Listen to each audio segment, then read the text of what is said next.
Bum ba ba ba ba ba ba ba ba ba ba ba ba ba. Dun dun dun dun dun dun dun dun dun. Fa fa fa fa fa fa Game fa of Thrones, TV show. Hello, welcome to TV show. This is where we recap Game of Thrones every single week, and so far we are up to season 6, episode 3. It is called Oathbreaker. Hi there, my name is Maude Garrett. Joining me on the couch, we've got Matt Lieberman. Hello. And we got Joel Rubin for the first time. I'm just excited to be here. Welcome to the couch. Thanks for inviting me. So Yeah, buddy. first thing that I like to do is just ask you guys your quick opinions on the episode. Were you disappointed? Were you really excited? What did you think? I was really pleased this week.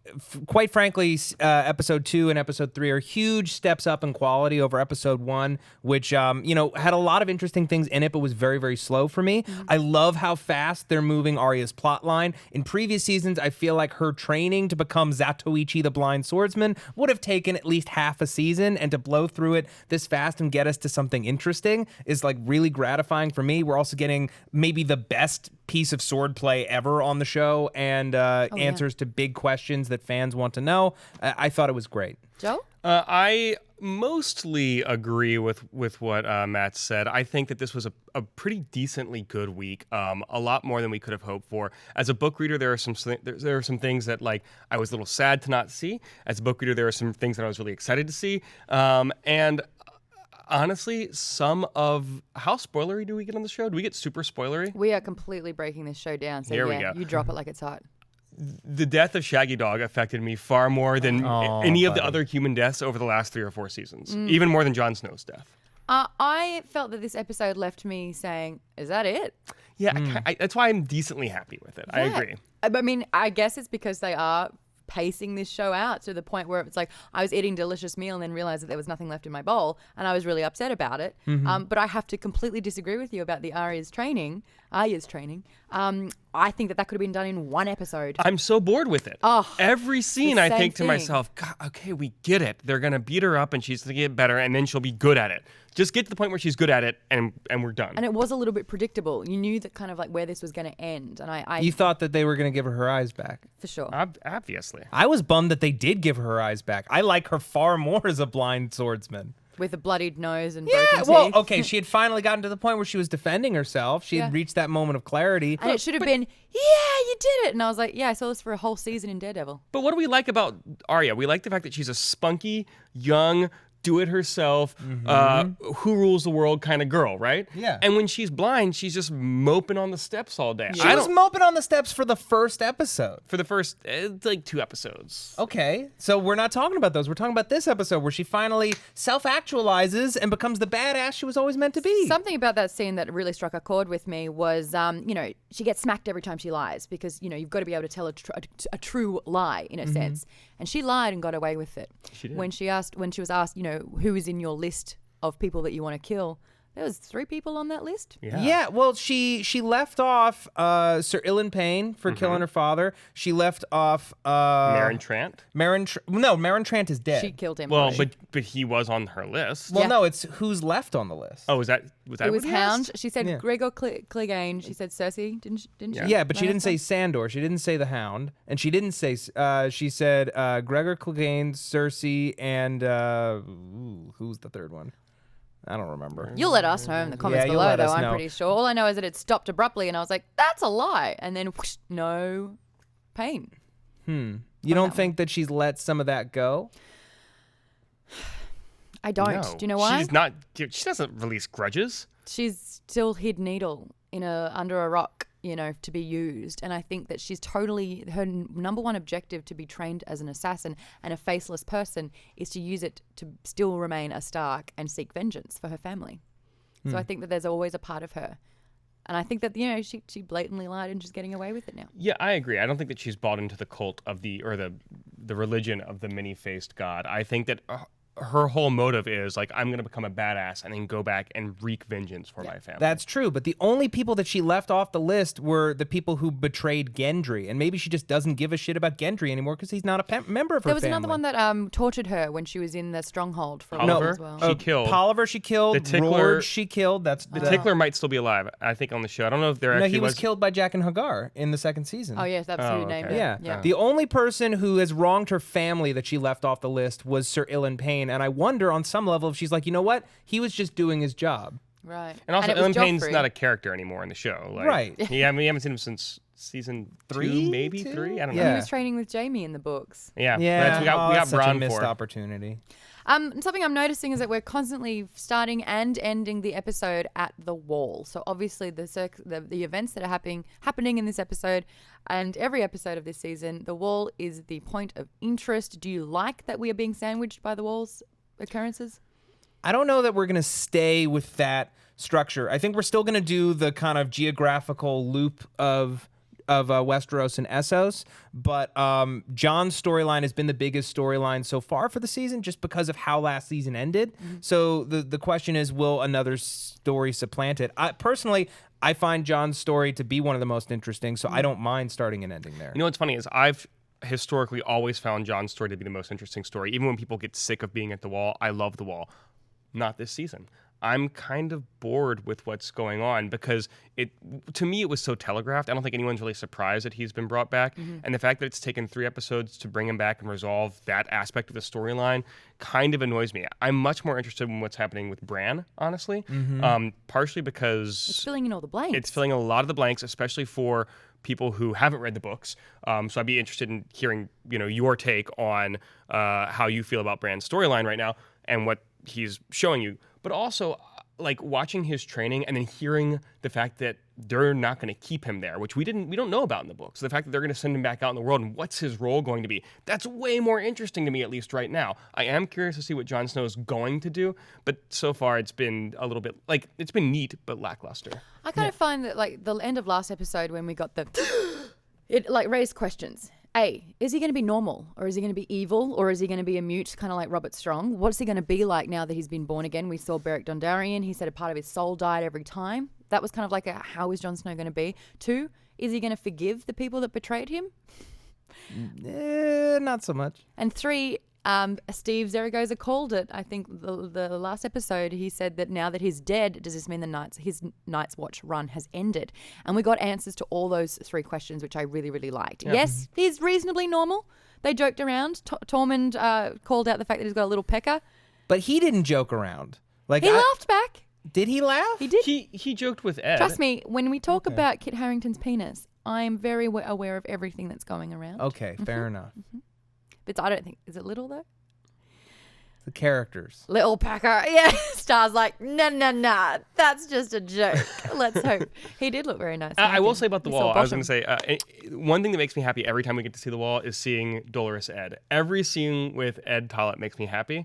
But other than that, yeah. But yeah, sure. He's back. I think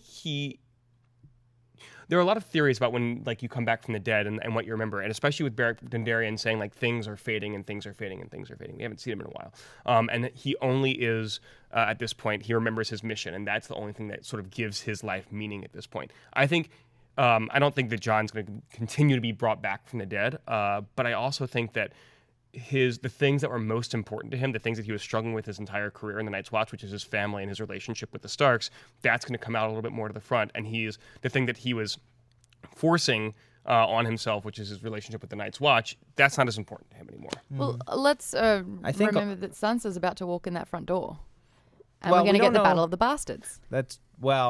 We're going to get the Battle of the Bastards at some point. Yes. I don't know if he and Sansa are going to cross paths. What? They haven't yet. They have he not may yet. just miss her yet again. But you also have to remember, like, we had that scene between him and Melisandre where she asked him, what did you see on the other side? And he said he saw nothing. And that's got to change a person to know that all the religions and all the crap that people believe in this universe are all wrong, and there's nothing beyond this life, and all you can do is do the most with your life that you can. He's going to be very active. I really like that was Sir Davos. Like that, like I really like clean that up he this summed it mess. up. Like, we're just men.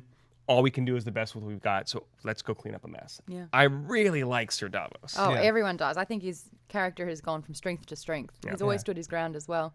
We got a tweet here from Senpai at All Time Destiny. It was a really immersive episode. The events happened so seamlessly, and John's exit was heartbreaking. I don't know how. I don't think it was heartbreaking. It wasn't heartbreaking to me at all. It was like enlightening. a cheer. Yeah. Yeah. And the fact that, I completely understand. He beheaded someone that defied him when he was made Lord Commander. The fact that he's going to hang the people that betrayed him, including Ollie, who's just a boy, makes sense to me. My heart didn't bleed for him. The fact that the little shit didn't say a damn word before he was going to die was annoying. His face. Look, all right, real quick. I just want to say I don't love Ollie as a character, but in defense of Ollie, you're a kid who has no relationships with anybody at the wall, right? You live in a tiny, like not even a village. You live in like a 4-hut hamlet, and the wildlings, led by Jon Snow, kind of. Or at least, I guess he's left with them at this point, but he had been with them. Come down and kill your fucking family, and then the Thins are going to eat them and threaten to eat your family, and they say, you go run and tell them. You go to a place where their only job is to fight wildlings, and you're like, okay, my whole world's been turned upside down. And then this one guy who you think you can trust lets in the people that fucking killed and ate your parents.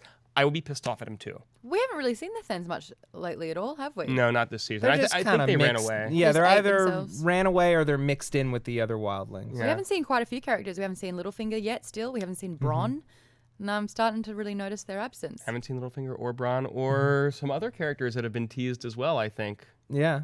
Like, I think we've gotten some, I mean, everyone thinks that Gregor Clegane is dead. Or that Sandor Sandor Clegane is Clegane. dead, that the Hound is dead, but we keep hearing about him, and they don't just bring up characters that you're not going to see. For no reason. Which is a big deal, especially there's a theory in the book that he's this character that you see, but he's not named. And also, like, well, I don't want to keep talking about this because I don't want people to say that we're like being spoilery because like we don't know anything. Yeah. Let's be clear about that. can't Oh, spoil you don't something know you don't anything? know. You haven't been emailing with George? No, I haven't been emailing with George. He won't return my calls. Weird. But there is some discussion. So like with Cersei's storyline, she's talking about how she's going to try to get a trial by combat Yes. instead of a trial by septons to clear her of all of her wrongdoings with the church and the faith militant. That's a loophole. Right, and she's going to use Sandor Clegane as her champion, or Gregor Clegane as her champion. Robert Strong. Right. Robert well, Strong. he's not being referred to as Robert Strong on the show. So let's be clear about Especially, that. And certainly not in this episode. I thought he was at one point, but definitely not in this episode. I don't think he was even last week or the week before. People keep calling him Sir Gregor, and I think that that's for a reason. Because if they are going to bring back Sandor Clegane, the Hound, it makes sense to keep reminding people that this is brother versus gotcha, brother. gotcha. And I think that if Sandor Clegane was taken in by the church, as is rumored among people who've read the books, they think that he's this character who is part of the church. The church is going to use the Hound to fight the Mountain Wow. in this trial by combat. And what an amazing episode that would be. Yeah.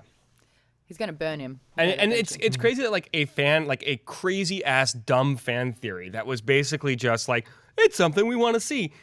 Seems like the show is going in that direction now. And from everything that George R. R. Martin has said, it seems like he was like, no, that's just like a dumb theory that's probably not going to happen. But the show totally seems to be on that path And they're right now. allowed to do it now. They're Yeah. allowed Yeah. to kind of right all of George R.R.'s wrongs in a way. Basically, it's like weird fan fiction. We're just watching But- Game of Thrones fanfic. After like 5 seasons of kind of punishment, aren't you glad? Aren't you glad on some level? Like I feel like sometimes we're seeing like the goofiest, silliest fan version of Game of Thrones this season. We had a freaking fart joke this week. We had Tyrion Lannister trying to play Never Have I Ever. Yeah, I didn't love that. I think That was at this the only point- good thing about that entire sequence in Marine. I know, and it was so boring and so slow, but like I think we've gotten to a place where the writers are no longer beholden to anything but themselves, and they want to tell a good story, so they're going to keep doing that, but they're going to actively try to make it as entertaining as possible week to week. And personally, as a book reader, I really love that because it means that when the books are ultimately published, there will be new stories to tell.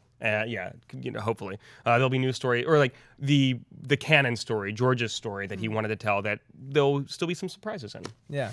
I want to give a shout out to a tweet and ask a question. Sure. Spherical Ice at Spherical Ice on Twitter says, I bet in a vision Bran is going to see Willis get beat senseless. Shout out Hodor, and that's the reason why he says it. Basically, like this episode, we saw Bran shout out to his father, young Ned, and Ned turned around seemingly as if he had heard him. What if Bran is the reason why Hodor always says Hodor? It's the last thing that he heard before he got knocked out.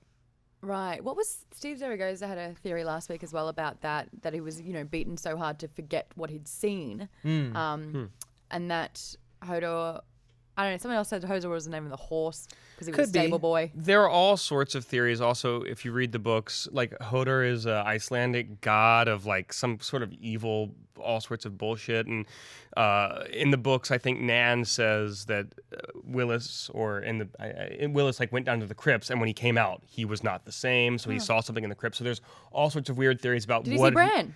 No. This was like years and years and years previous. But maybe he saw Bran. Like that's the thing. Like nobody knows what he saw down in the crypts, and then what's in the. There's all sorts of like fucking rabbit holes you can go down with this thing because the books have been out for so long and it's been so many years between publishings that at this point people are just making up crazy theories. Right. But how do you feel, first of all, about that scene with Bran looking back at the past? And what do you think about him being able to potentially talk to the past?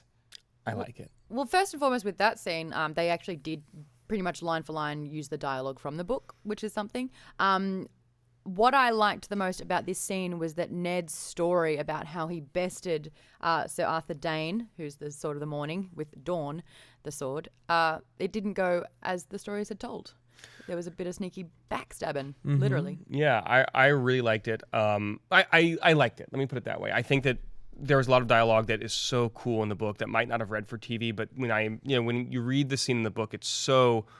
I mean, this word is overused, but it is an epic scene in the book. It feels like an epic saga. It feels like this great memory of something that happened in the past.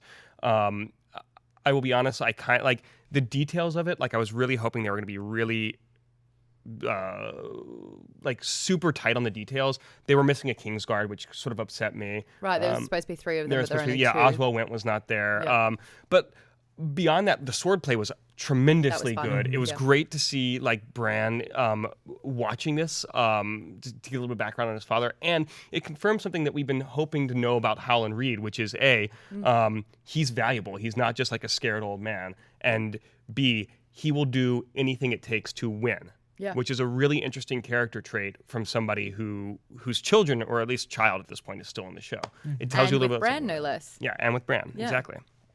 So we are if you guys don't know about the theory, the Tower of Joy was where Rhaegar Targaryen had kidnapped Lysana, who was Ned's sister, and as you, Rhaegar and Lyanna. what did I say? Rhaegan and Lysana. Oh God, There's a lot of people on this show, Maude. Yeah, Don't feel it's bad. okay. Yeah, I need like a little A cheat sheet? Yeah. glossary as well, just like all over the A room. college every name. course So those two together, and we heard the cries of of Lyanna. Lyanna, not Lysana.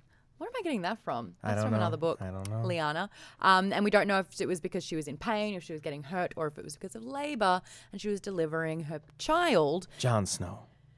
Exactly. And of course, you Just know, saying. it's not a bastard Stark. It's actually his sister's child who he has taken on as his own. Whether it's to protect his sister or not, we're not entirely sure, because the Third-Eyed Raven was like, we got to get out of here. There's a lot of setup that the show does to remind the audience, I think, of a lot of what's going on, because there's so many like different threads of the story. One of the flashbacks that we saw this week in the previously on Game of Thrones was Littlefinger talking to Sansa in the crypts about her aunt Lyanna, and when she says, yes, Rhaegar Targaryen kidnapped and raped her, you sort of get this long lingering shot. This was from last season. You get a long lingering shot on Littlefinger, who's sort of, oh, is that what you think? We also hear a lot about how she's wild and impetuous, and how, like, when she was riding a horse, she'll do what she wants and she makes her own decisions. And maybe she wasn't kidnapped. Maybe the whole cause of Robert's rebellion isn't real. Maybe Rhaegar actually convinced her to fall in love with him, and this was a decision she made willingly, and then they had a baby, as you say, and that Right. baby might be a Jon Snow. Snow. Yeah. Good. It's a long-held fan theory, and a lot of people on Twitter are really upset that we didn't get to see it Yet. and we have held it next week. I'm sorry, I'm holding back to sneezing. It's the worst. No, I would let it go. Let it go. You're Jon Snow. I'm not Jon Snow. That's the fanfic crossover that's gonna happen in season 8. Is no. Elsa comes in to marry Jon Snow, and they write I an don't hate Ice it. Olaf who turns into a dragon. Well, here's a very relevant question from Twitter. Keegan at Keeganak writes, do you think the showrunners were able to show the significance of the Tower of Joy scene to non-book readers? I think it may have been missed that Reed there was Mira's father. I think that could have kind of gone over it. He said it. He was like, that's Howland Reed, Mira's father. Like, I don't know. The importance of that, though, like, I don't, like, no one really knows who Sir Arthur is. That is Yeah. like the famed Yeah, swordsman. that's true. But I think that if I were a show watcher, the thing I would take away from that is what the Three-Eyed Raven is showing Bran is that history doesn't always match. The actual history doesn't always match up with what we say it does. And so I'm going to show you some stuff that's going to change your worldview. Now, for us book readers or people who are conspiracy theorists who read subreddits, or are just insightful enough to figure it out on their own, we know what this scene is showing. But I think for people who aren't aware of any of that stuff, what it's showing is, hey, we are going to get some background now that we have never been able to get on this show. Yeah. And there goes House Tyrell. I do Oh, think there it was goes one of the interesting that it petals. was like, Oh, you know, this swordsman was the best in the lands, and then the Three-Eyed Raven saying, you know, and Bran admitting, going, my father's not as good as this man. Yeah. And like, you know, panicking, going, no, but I thought he was the best out there. He bested this man, and then seeing the truth. You're right. So it's like, what else isn't true? Right. What are the big events that took place? You almost need to go back all the seasons and watch Littlefinger's face all the time for that slight eyebrow raise. Littlefinger, Varys, even Ned, I think, is going to have, like, if you go back and watch stuff, when Jon and Ned part in season 1 episode, I think it's season 1 episode 1 or maybe episode 2, and Jon's going to the wall and Ned's going to King's Landing, he says, like, will you tell me who my mother is? And Ned says, When I Next time I see next ya. time I see, he thinks about it, he really wants to, and then he's like, I will tell you next time. Yeah. Now, let's talk about Daenerys and the Dothraki camp. What did you think about this? Do we particular- have to, Maude? Please. She used to be the most exciting part about the series, and now it's like, fast forward. Long story short, basically, she's been taken to the House of the Widows, and in it she was kind of undressed, and in two ways. She was downplayed for who she is. She keeps going, I'm Stormborn, Mother of Dragon. And they're like, we don't care. That's not important. Listen, sweetheart, all of us thought that we'd be ruling the world one day, and we're not. We're here, and you're here. And basically, the best case scenario, you know what? What's fine. House Tyrell just lost the Game of Thrones. Yeah. I'm okay with that. Elena comes in and she's like, that is my flag. So from what she's discovered about this situation is that the best case scenario is for her to be voted in and to actually live. So her fate isn't even sealed yet. But no one cares, right? No, because we all know that look, she's not going to be here forever. To me, this is a classic Game of Thrones show stretching the plot because we don't want to show too much, or we don't have the budget to show dragons as much as we want to. There were no dragons. They're no roaming dragons. free. All three of them are free now. Yeah. Not even a Well, whisper, not No, even a the roar. other two are still underground. They're just Just not unchained. in shackles. Does that not lead out somewhere? No, not if you no. push a rock in front of it, Then which how, they did. aren't they too big For what? to get out of the door? Nah, they hungry. No, because the door's on the outside. Yeah. I mean, pretty soon they'll be too big. Yeah. Aren't they? They're not out. Not No, yet. No. Only one of them's out. Yeah. Right. Drogon is out. Drogon's out. Yeah. Yeah. Look, this is going one of two ways. Either A, Dany convinces all the ex-Khaleesi's to help her, or B, she escapes either by burning the whole place down and just remaining the unburnt, or by her two suitors saving her. Which Jorah and Jorah and Dario Dario Naharis. Naharis Yeah, so many names on this goddamn show. I got those ones though. with Hey. his titty knives. Yeah. With his what? He's got titty knives. He's got these two daggers with naked women on them, and he rubs their titties with his Preferred thumbs. old Dario Naharis with the dimples, Yeah. played by Ed. What are you gonna do? So Marine, now that we've got people that are staying back there who've got the wits and the brains, Varys is there and he's collecting and using his birdies information and has found out the prostitute that's been helping the Sons of the Harpy kill some Unsullied, and basically says here's a bag of silver, jog on. Yeah. So he's I mean, just cleaning it pretty all out. much. I honestly hope that this isn't like we don't go into CSI Marine and we have to like hunt down this person over 3 or 4 episodes, whoever the son of the Harpy is. Do you think you know who it is though? Well, I think I know who it is in the books. I don't think it's the same person in the show. So I mean, Right. I think probably in the show it's like a council of people, probably. Yeah. Well, I haven't read that far into the book, so I don't know to what you're referring. But he says that it's the leaders of Volantis and Astapor and Yunkai, and Tyrion puts into play a plan, sending birds to those cities to send a message. He's trying diplomacy versus war. So we'll see it play out. Hopefully, yes, it's not yet another just kind of like very dull storyline that we'll pick up in like, I don't know, 4 or 5 episodes. My problem with it is, and I hope this isn't just me as a book reader being able to see where the story is kind of going, but in episode 1, we see the ships are burned.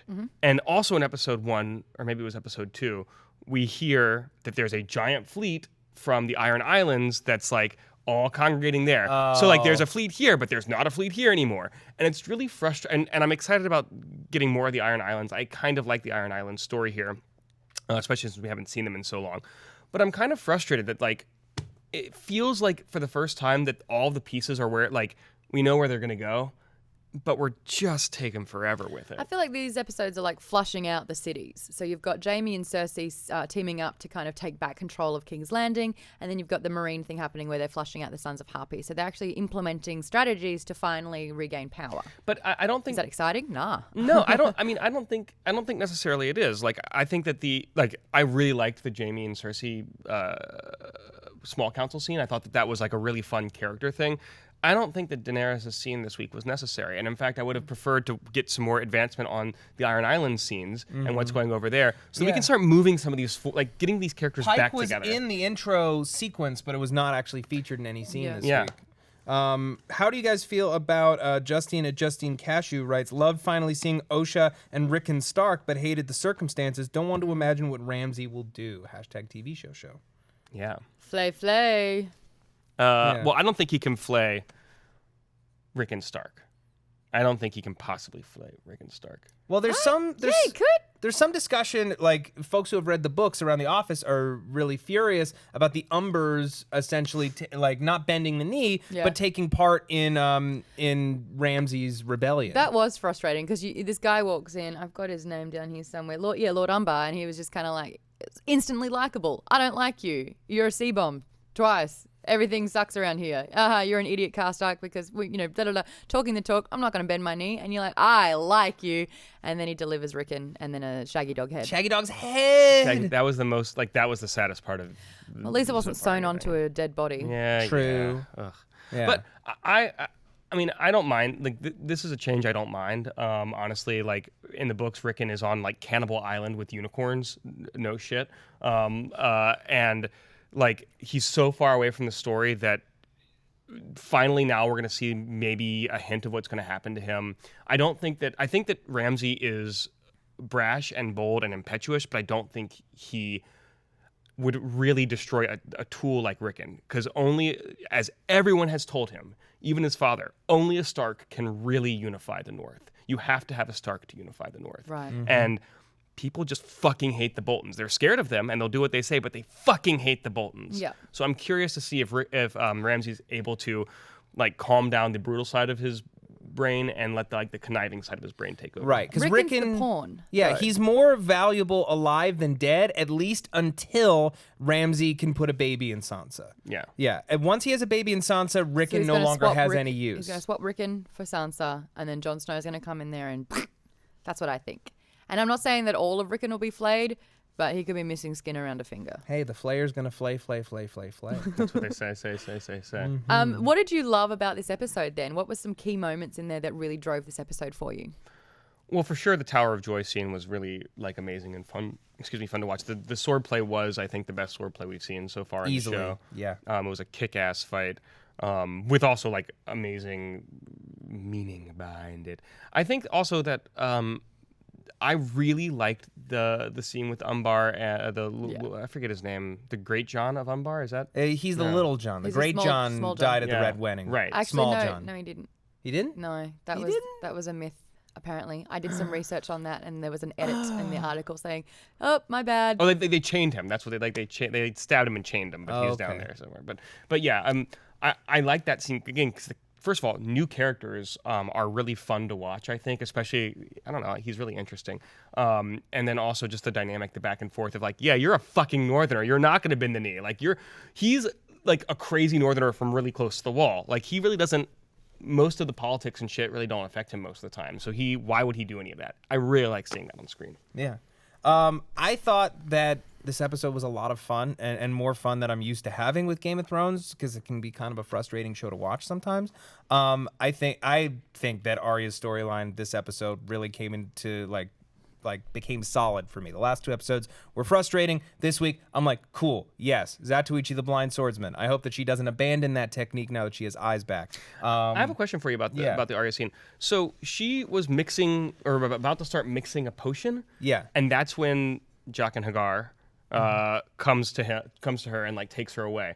Do you think that she was trying to make a poison or trying to find an antidote for her blindness? Like, what was she trying to do there in the alchemical lab? I couldn't tell that she was actually mixing anything. It seemed like she was putting something from a bowl into a flask. It seems like there was about 5 lined up though, and they all looked similar. But I thought it was a smell test. It was her by using smell, but it seemed like to me she was matching. She was like putting the one from the bowl that smelled the same as the one in the flask that smelled the same. Okay. Because she knows nothing about spell making or potion making. Yeah, I ascribed an ulterior motive to that, I guess. Maybe you're right. Maybe it was just like another test that's like, this is just what I do these days, is like smell things and walk places and try to hit things with a stick. Yes.